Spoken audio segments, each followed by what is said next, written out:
Hello everyone, my name is Kayla and welcome back to Kay's Hidden Shelf where we talk about books. Today I'm finally putting together the video I talked about in past, which has to do with my health and how books have changed my perspective on sharing about my health, but also viewing it in a better light as much as I can. So let's start off with why I'm making this video. And the big reason is that books have changed my perspective on how I handle my health. Now, when I say my health, this is physical and mental as well in some ways, but much more so the physical, as at 25, I was diagnosed with fibromyalgia, which is a chronic disease. It's invisible, but it essentially causes chronic pain, widespread pain, among other symptoms. What this means is that many days, almost every day, is spent in pain management in one form or another, that I've had to cater my lifestyle around this entire thing, and it's just been all consuming at times. Books have changed my perspective in the sense that I always kept quiet about this. I always kept it quite close to my chest, aside from those who are close to me in my life. And really, it hasn't helped as much as I thought it would. I thought keeping it close to my chest would be a positive thing in the end. I wouldn't be burdening people with it, and that it would just come across as complaining if I were to bring up this kind of topic. That being said, the amount of support I've gotten on this channel, all of you being just the amazing human beings that you are, and everything that I've read has taught me that maybe that isn't the case and maybe it's not best to do that.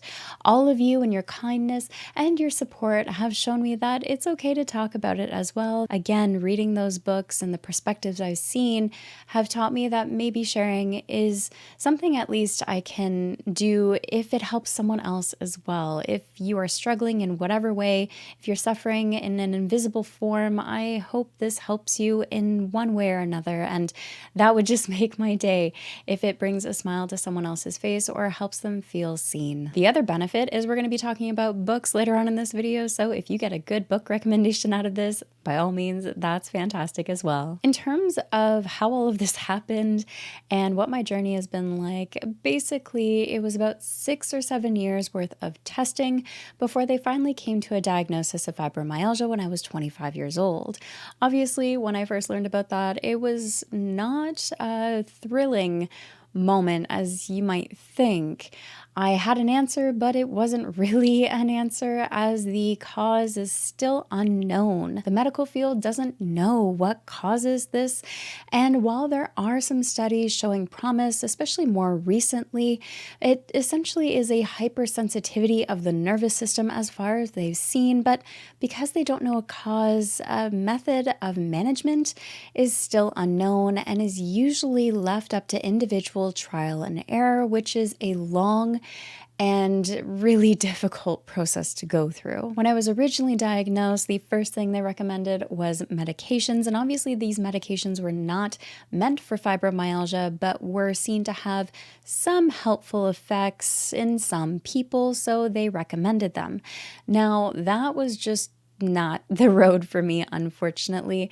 There was a lot more side effects than I was getting help from the medication, and it just wasn't worth it in my own experience. Now, what that means is I essentially had to look at an alternative means of pain management, which meant altering my lifestyle and going to physiotherapy, massage, and looking at other forms of assistance with managing my pain, and that includes things as simple as yoga and those big massage chairs. I have one of those as well, which has been helpful, but essentially my main issue is widespread pain and muscle spasms, which can limit my mobility in some cases as well, especially if these spasms get pretty bad. I think it's safe to say that fibro has impacted my life in several ways.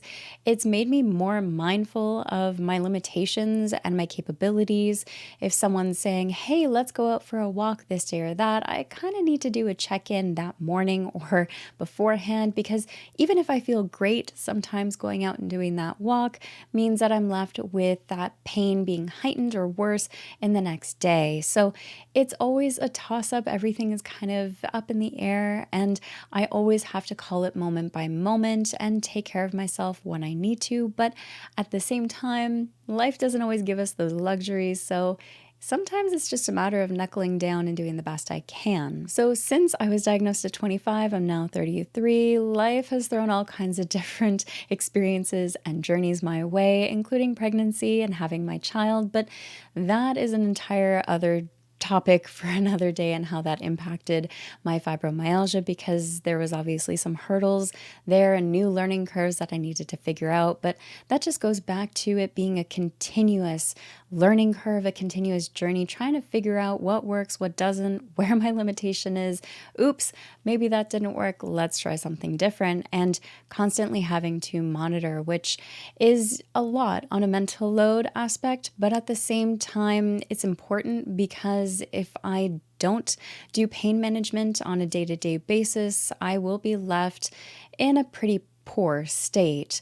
A big lifestyle change I made more recently in this year, which all of you have seen, is my hair. I used to have hair down to my waist, and this was pre-having my son, but I ended up chopping it off earlier this year, mainly for the reason that I get muscle spasms up in my shoulders, and they've been worse since having my son, and that's nothing to do with him. It just has to do with the demand of parenting. But because it was a little trickier to manage those muscles being so tight and not relaxing, it meant that they would go into spasm more often, and the fear essentially became the ability to take care of my hair. Because those muscles would spasm, I wouldn't be able to move my arms or neck in a way that would allow me to brush my hair. And while my husband is a phenomenal help when I ask him to help with those kind of things, if he's not there, then there is the concern that my hair would have matted, and I would be much happier with a cute little pixie cut than a shaved head, because we couldn't get the mats out, and my hair is definitely the type to mat really easy. Now, this is just one example, and I want to give a huge shout out to the account Passing Whimsies, who has done a ton of videos, not just about fashion and makeup, but about the pixie haircut, what to expect, and the emotional roller coaster you might go through when you do a transformation like that.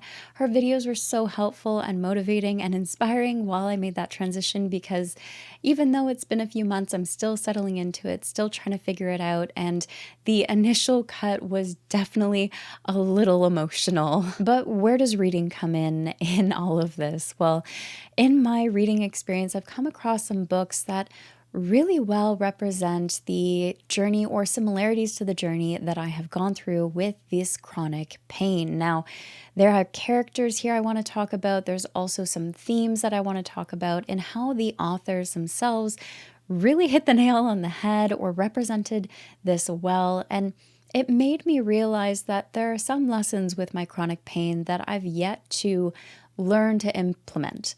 Not that I don't know they're there, just I haven't been able to put them into action as well as I would have liked to. Some of these lessons include asking for help. I don't like asking for help. Again, I don't want to burden people, but asking for help is something I've had to change my perspective on, in that it is a strength, not a weakness, and it is a really hard lesson that I am still learning. It's a process. So I want to highlight these books, these stories, and what these authors did well, and how it may have helped or impact me as a reader going through chronic pain. The first one might sound a little counterintuitive, but stick with me. That's Your Blood and Bones by J. Patricia Anderson. This is a novella, and it's a fantasy horror. Yes, you heard me, horror. Now, while there are elements of horror in this, it actually follows two individuals who are essentially struck with a illness, a disease that separates them from the community they were raised in and sets them on the run. And coming to terms with that illness, that a huge life shift, I think the author captured beautifully in this, apart from the story itself, which I highly recommend you check this out. It is a fantastic read. It was just well done in the way of representation, but also accuracy to the experience, in my opinion, or at least compared to my own journey. And I really appreciated that the author took the time to do all of that as well, because we're seeing it from two different experiences. Two different people are going through this journey, and neither of them handle it the same way. And I love that no one handles a diagnosis, an illness, the same way as another, and seeing it portrayed in a unique way from both of these characters, and yet still feeling accurate was just a fantastic thing to see, and I absolutely recommend this one. The next two books are written by the same author, but I wanted to highlight both as they have different characters, and both of them are a little bit different in that sense. First is A Deed of Dreadful Note by Patricia Meredith. Now, this is a mystery, a historical fiction, but there is a side character that is essentially struck with rheumatoid arthritis, and despite this, he still does his best to get out there and do a job, which is detective work. And for me, that was really inspiring, but I also related a lot to this character's plight because with fibromyalgia, the pain is often related to arthritic or rheumatoid arthritic pain. And I really felt for this character at moments where you could tell that his physical health was struggling, but yet he still was trying to get out there and do the job. And it didn't stop his intellect. It didn't stop his desire to keep bettering himself and learning. And that was just inspiring to me at the end of the day. I love being able to see that while the physical body may limit us, so long as our minds are there and that willingness to expand and grow is still there, we can accomplish things. It's just probably not the things we want to always accomplish, like getting out of bed without those aches and creaks, feeling like an 80-year-old in a 30-year-old body. But yes, I loved that this character was so well represented in that case, and those moments that were a bit more physically difficult for this character were, yeah, they were well done. Patricia Meredith also wrote Butcher Baker Candlestick Taker, and this is book one in the Spokane Clock Tower mysteries. This side character that we see in here is in future books in the series. However, I'm pulling up book one because it's a little easier to hold on camera. In this case, this character is wheelchair bound, and similar to the other character that Patricia Meredith wrote, her mind is still there. Her love of intellect and studying and learning and growing is very much present. And while she does struggle with aspects of her life, for example, she is married to a detective, but she carries guilt with her in ways because she knows she can't give him the life that he deserves, a family, for example, and yet she still pushes forward. Her husband is an absolute delight to her. He is just flat out in love with her regardless of the life they have. He's just happy to be with her. And that was so wholesome. And yes, just seeing the combination of that you can have incredibly deep and meaningful relationships despite your physical state and still have that craving of intellect and not letting your physical body stop you for that reason. It was just inspiring again and a wonderful reminder, but also really well done, as both of these are in a mystery thriller series as well. So I love the pacing. I love the characters' contributions to those mysteries. All of it put together was really well done. The next one is kind of the one that started it all. This was the first story that I read that really started getting me thinking on that topic and seeing characters struggling with chronic pain or chronic illness in stories, and made me wonder what else is out there. Now, this also hit a bit home because it is very accurately represented, at least in my experience, and yes, it's just very emotionally charged. It's very well represented, and the dedication also had me choking up. This is The Alchemy of Sorrow. It's an anthology of short stories from a collection of different authors, and the short story in particular is Skies on Fire by Sonia M. Black. The dedication reads to all the chronic illness and pain warriors. Never have I ever thought of myself as a warrior, and that dedication alone when I started reading had me tearing up. Now, this story in particular follows a lieutenant who is serving her empire, and in her service, she is injured in a way that no longer allows her to serve. She's bedridden, she's dealing with a new lifestyle, her body doesn't do what it should do, what it has done, and essentially her dreams, her career, everything has come to an end. And this entire short story is an exploration of her going through this experience and what comes out of it at the end. For me, this was a reflection on my own diagnosis, because when I was initially diagnosed with this, I kind of tucked it under the rug, did what I was told, and just struggled through it. I never really took the time to process that this is a life sentence, basically, and I need to really buckle down and figure it out and ask for help, which is again another theme in this short story, and started to make me think I needed to rework how I look at my life and how I look at my health. Now, this anthology is packed with plenty of other stories that are emotionally charged, but this is the one in particular I wanted to highlight today.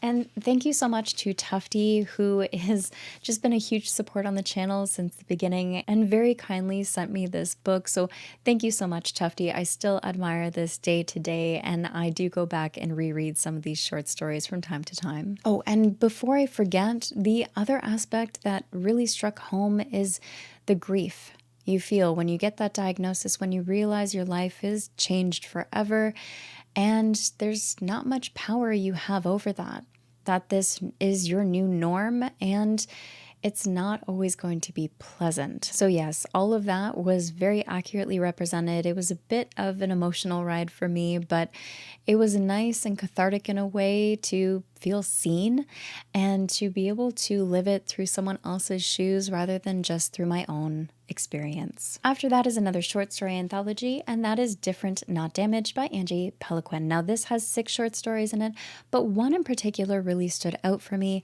and that had to do with a priestess who takes on the pain of others, and it was just emotionally devastating. I so much, so much felt for this character. It is really well represented, the desperation someone feels when they're in that much physical pain and trying to seek a remedy and still trying to hope for the future.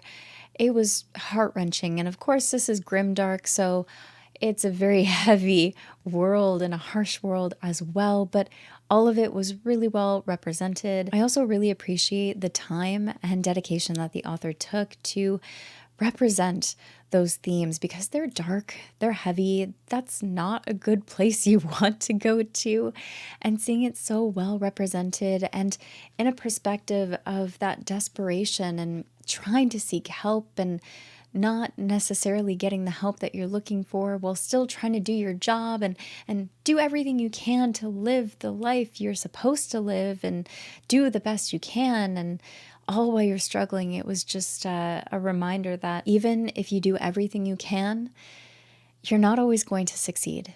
And that's life. That's all part of life. It has nothing to do with failure or lack of skill or lack of trying. But sometimes life deals those dice, and it was similar to the other one, a bit cathartic in a way to read it from another lens, read it from a different perspective, a bit of validation, and a nice reminder that you can do as much as you can to try and help. And it might only go so far, but there's a certain peace that you need to find in order to move on and enjoy life the best you can. So this is emotionally charged as well, but absolutely a fantastic read for anyone looking for short stories as well. The final book here is the one that really changed my perspective on asking for help, but being more open as well. And you've heard me talk about this one. This is Hills of Heather and Bone by K.E. Andrews. Now, this is a Scottish-inspired fantasy that follows a married couple, and while this isn't necessarily romance because it follows a couple, they're already an established married couple living in their cozy cottage with their chickens, one of which is a bit spiteful, named Morhenna. But the dynamic between this couple felt genuine. It didn't feel trope heavy like you would often see in romantasy, if that makes sense. So really what we're seeing is a genuine relationship between Morana and Percy. Morana has arthritis and of course everything that goes along with it, including the pain. And I so felt for Morana. Her symptoms were very similar to my own in ways, and again, that accuracy and portrayal of her experience of it all was absolutely spot on. It struck home in so many ways. And her husband, Percy, one of his talents in this fantasy world is being able to heal. Seeing this dynamic duo try to take care of one another to the best of their ability was absolutely endearing. And it reminded me because, like Morana, I don't like asking for help.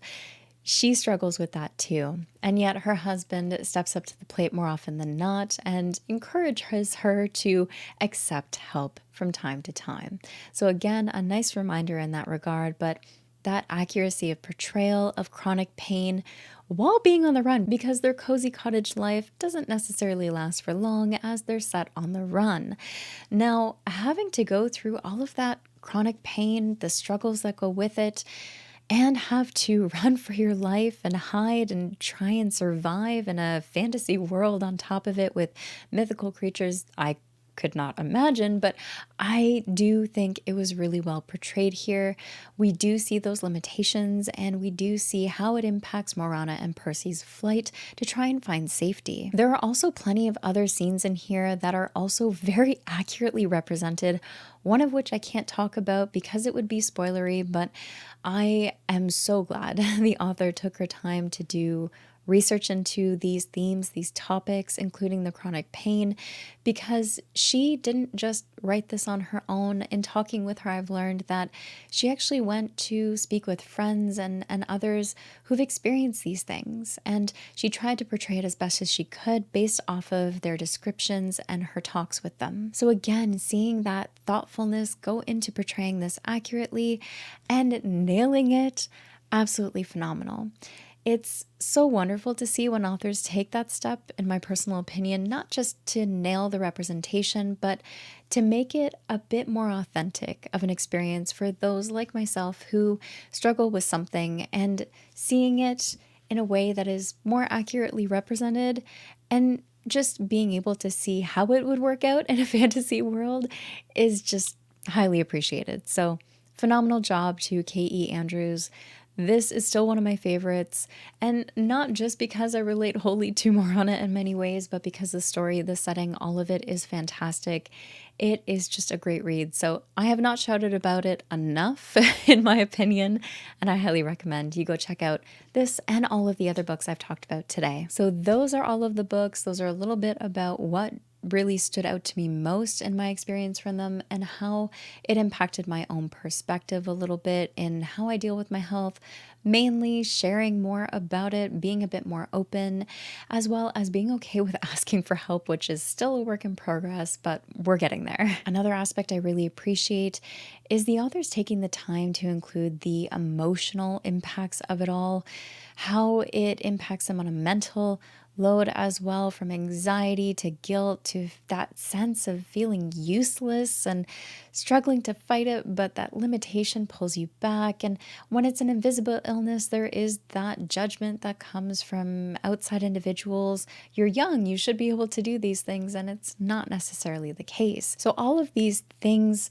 being accurately represented in a thoughtful and considerate way, I think is also a great skill for all of these authors to have, and to be able to include that alongside the physical aspects is something that I just really appreciate. So kudos to all of these authors and being able to pull all of that off in such an incredible way. In terms of this video, I think that's it. If you have questions, I guess, leave them down below. I can't forget to say thank you to all of you watching for making me feel comfortable enough to share all of this with you, because the internet is a crazy place and I never thought I would have such an amazing community. So thank you everyone for being your awesome selves. Thank you to the authors for writing these characters and doing it with such justice to them. And I just really appreciate all of you.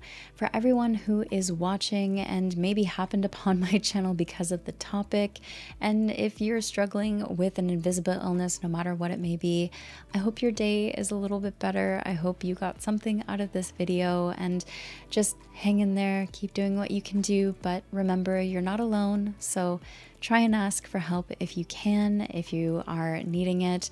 It's something we all struggle with from time to time, but know that you're not alone, and I hope you have a wonderful day. As always, everyone, thank you so much for watching, and take care of yourselves.